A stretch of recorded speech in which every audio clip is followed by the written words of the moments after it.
Okay, um, so we're going to talk about a couple of ways to approach drawing things like your hands real quick.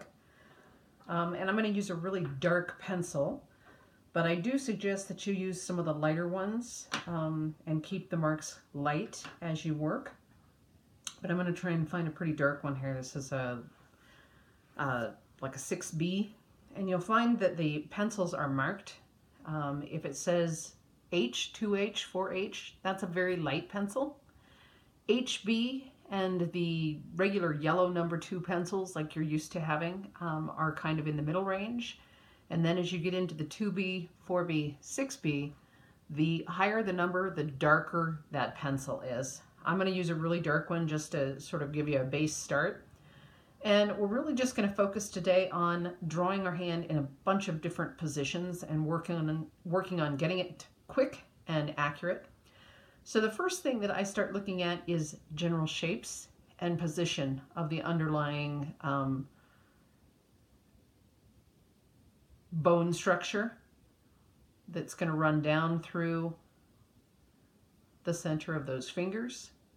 And so I'm just kind of marking my hand here.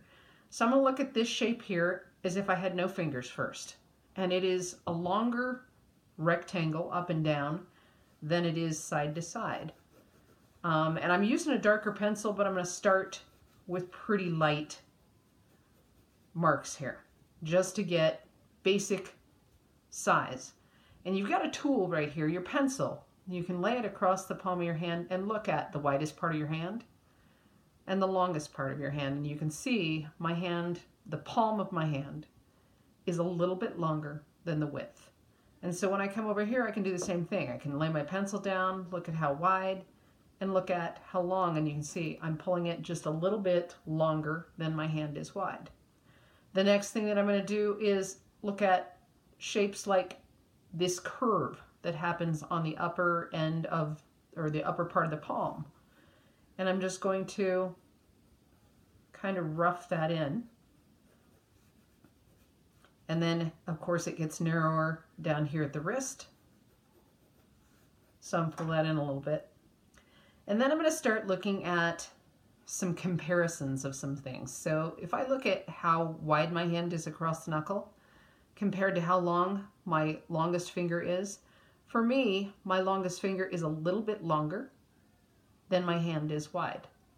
Some of you, especially some of the guys, your hand may be wider because guys, as you get older especially, you're going to develop a lot more muscle in the palm part of your hand. That's kind of what you grip, like when you do weights and stuff. And it will begin to spread the knuckles a little bit in your hand. And so your hand will grow wider and not so long in comparison. So I'm going to do the same thing here. I'm going to look at the width, and then I'm going to come up, and I'm going to look at how long. I'm going to go just slightly longer. And I'm going to give myself just a line of how long is that. And then I'm going to look and go the next finger down, the next finger down, and then how much shorter is that pinky. And just kind of give myself a rough idea. Then I'm going to look at these lines in between, these bone lines, and I'm going to do very light marks right now.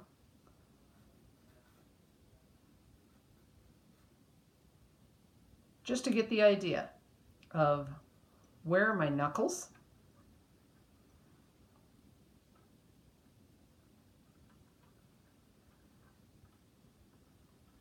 where does each finger bend,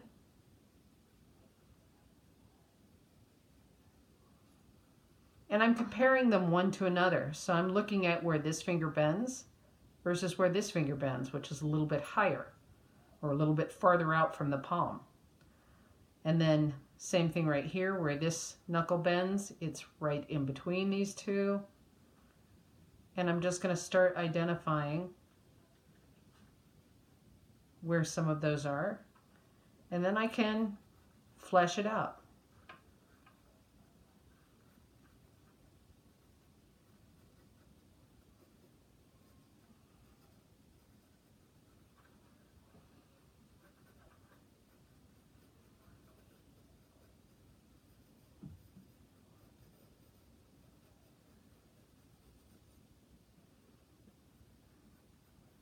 And it doesn't take too long.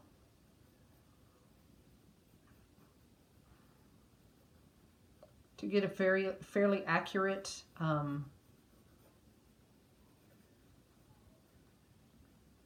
drawing going here.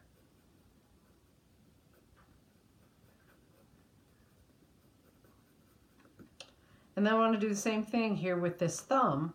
I'm going to compare where does the end of it. It's going to be somewhere over here. How much space can I see in between? And this line, I'm going to think about where this line comes up and out. And then where are my knuckles?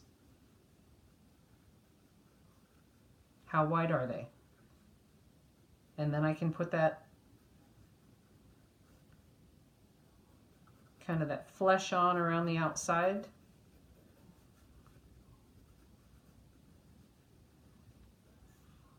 And pretty soon I've got a pretty accurate representation of what my hand might look like.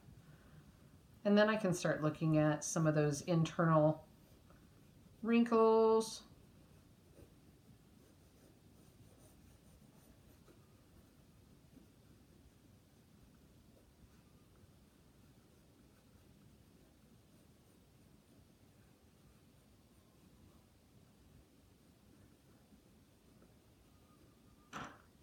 And pretty quickly I've got a whole hand here. One other thing, because you're going to do several today and you're going to do them in different positions. So I don't know if you're going to turn it sideways. Now I have the meaty part of my hand. It's going to be a very slim, sort of rectangular shape.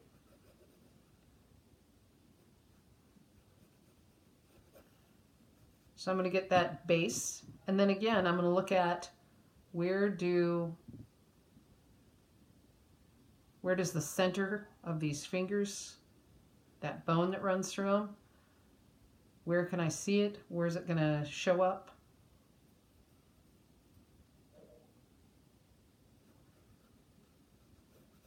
And I'm not going to worry about erasing right now. I just want to start getting a really basic idea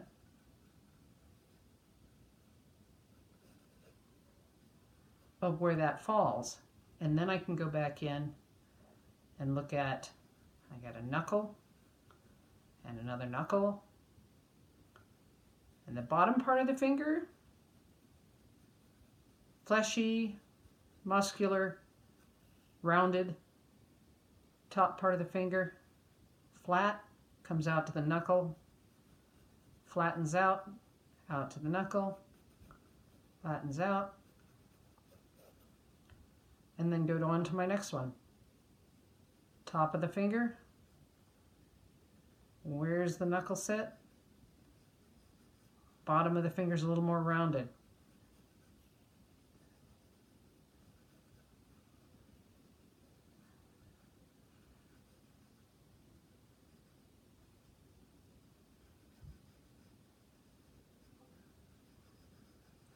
And I make adjustments.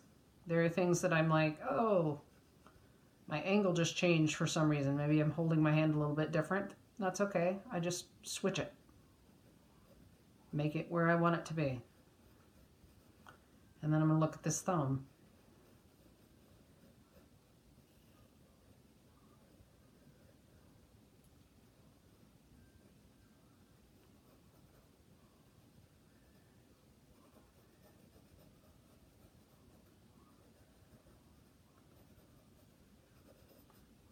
And so very quickly, I'm just getting the basic structure, basic size comparison, proportions of this hand, and the position that things are in.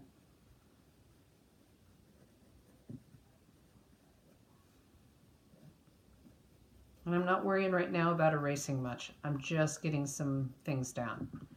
When I draw for myself, I draw very light.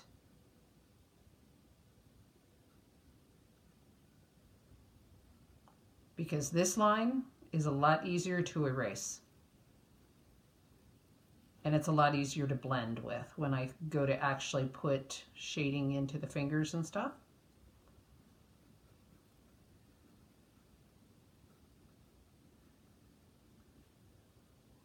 So I'll do it a lot lighter when I actually go to do it. The other thing is, you'll notice right here, I am trailing pencil across my paper. I am what I call a dragger. I drag my hand across my work. So if you want to keep that from happening, take a blank piece of paper, put it over a drawing, and put it between your hand and the paper, and that'll keep you from smearing your work. It's a really good habit to get into, always having that cover sheet to protect your work.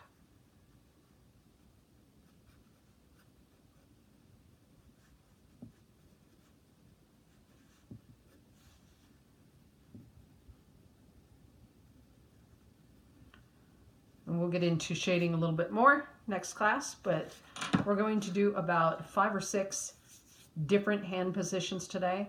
Up, down, folded, 2 fingers out, thumb up.